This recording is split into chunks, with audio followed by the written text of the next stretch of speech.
अर्जुन कपूर का रातों रात ही इतना बड़ा मीम कैसे बन गया और अब वो कैसे इसी की हेल्प से अपना करियर रिवाइव करने वाले हैं। और वो कौन सी गलतियां थी जो अर्जुन कपूर ने अपनी जिंदगी में की पर तुम्हें नहीं कहते, क्योंकि अगर तुमने भी वही गलतियां की तो बेटा अर्जुन कपूर को आज सर्च करने पर उनसे भी पहले उनके मीम आ जाते हैं, जिसका पहला रीजन है ईगो। देखो, इंसान पे ईगो वैसे ही अच्छी नहीं लगती, और तब तो बिल्कुल भी नहीं जब खुद के पल्ले माँ बाप के नाम के सिवा कुछ ना हो। अर्जुन कपूर का ईगो इतना हाई है कि बंदा इंटरव्यूज में ऐसे बिहेव करता है कि मार्वल सिनेमैटिक यूनिवर्स इन्हीं की देन हो। और तुम खुद अपनी ही एग्जांपल ले लो, जब हम क्लास में बिना कुछ अचीव किए लड़कियों के सामने फालतू की अकड़ दिखाते थे, कभी कभी हमारी बेइज्जती भी हो जाती है, क्योंकि अगर ईगो और टैलेंट का जरा सा भी मिसमैच हुआ तो वहाँ कुछ ऐसा होता है। अचानक हुआ था, मच गई। यही रीजन है कि सलमान खान जैसे एक्टर्स में इतना एटीट्यूड होने के बाद भी उन पर उतने कोई मीम नहीं बने, बिकॉज उन्होंने अपनी जिंदगी में कुछ अचीव किया और उनकी ईगो उसी अचीवमेंट पर टिकी है। मैंने अपनी आंखों से देखा है, तूने मारा। बट एक चीज तुम भी पल्ले बांध लो, ईगो चाहे अचीवमेंट पर हो या खोखली, एक ना एक दिन बहुत ही गंदा गिराएगी।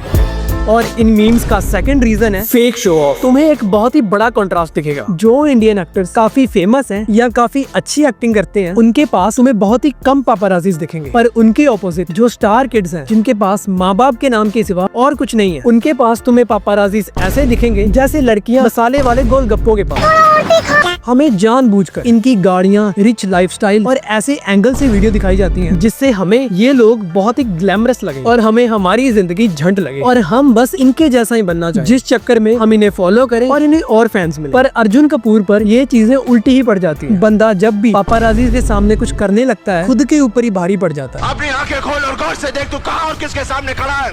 पर असली प्रॉब्लम वीडियो में नहीं, प्रॉब्लम तब है जब पापाराजी को खुद ही बुलाकर उन्हें खुद ही गाली दो, सिर्फ ये दिखाने के लिए Oh my God, हम कितने फेमस हैं, तुम हमारा पीछा नहीं छोड़ते, हमने तुझे बुलाया ही नहीं, ये फेमस होना भी कितना बुरा है। पर सवाल अभी भी वही है, ऐसा तो सभी स्टार किड्स करते हैं, तो फिर फील्डिंग हर बार अर्जुन कपूर की ही क्यों लगती है? अर्जुन कपूर की पीआर टीम, मुझे नहीं पता इनकी पीआर टीम एग्जिस्ट करती भी है कि नहीं, क्योंकि अर्जुन कपूर का करियर किसी सुनामी से कम नहीं रहा। बंदे ने ऑलमोस्ट जितनी भी फिल्में की, सबकी सब डूब गई। अब हिट्स और फ्लॉप्स तो चलते रहते हैं, पर पीआर टीम का असली काम होता है डैमेज कंट्रोल। मतलब अगर एक्टर की फिल्म पिट भी गई तो उसे भी अचीवमेंट बनाकर बेच दो। इन्हीं चीजों के तो पैसे मिलते हैं। पर शायद अर्जुन कपूर की पीआर टीम को उनकी सैलरी टाइम पे नहीं मिलती। पानीपत पिटी, नमस्ते इंग्लैंड पिटी, और जब इंडियन हिस्ट्री की सबसे बड़ी डिजास्टर 45 करोड़ में बनी लेडी किलर ने अपने पहले दिन 38,000 कमाए, हाँ 38,000, तब भी अर्जुन कपूर और उनकी टीम ने कोई जस्टिफिकेशन नहीं दी। वो चिल्लाते हैं तो चिल्लाने दो, पहले चिल्लाएंगे, बाद में थक जाएंगे, फिर भूल जाएंगे। और बचाना तो छोड़ो, इन्होंने उल्टा और नुकसान कर दिया। भाई को लोकल रैपिडो पे बिठा के और लोकल जिम भेज के वीडियो बना दी, जिसमें क्लियरली दिख भी रहा है कि उनको कोई पहचान नहीं रहा, और वही वीडियो अपलोड भी कर दी।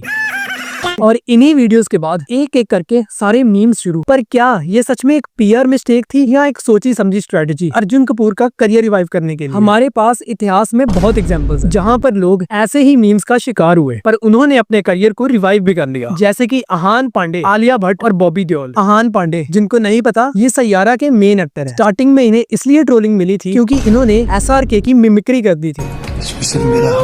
आलिया भट्ट भी ट्रोल हुई थी क्योंकि उन्हें अर्जुन कपूर की तरह एक्टिंग करनी नहीं आती थी।